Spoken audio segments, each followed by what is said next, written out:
This is the summary created from the video. Lecture 38 Demonstration-XIV.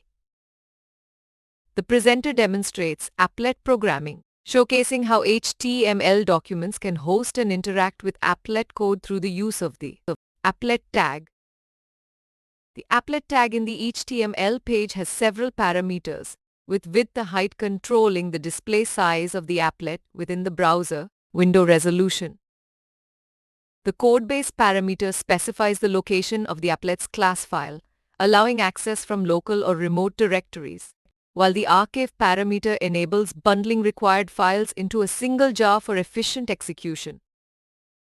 An alternative to the applet tag in HTML5 is the object tag, used for embedding applications, which can coexist with applet tags for compatibility across HTML versions, with additional tags like vspace and space for positioning. Applets. Parameters can be passed from the HTML to the applet using param tags, with the applet class extracting and processing these values using the getParameter method, enabling customized applet behavior.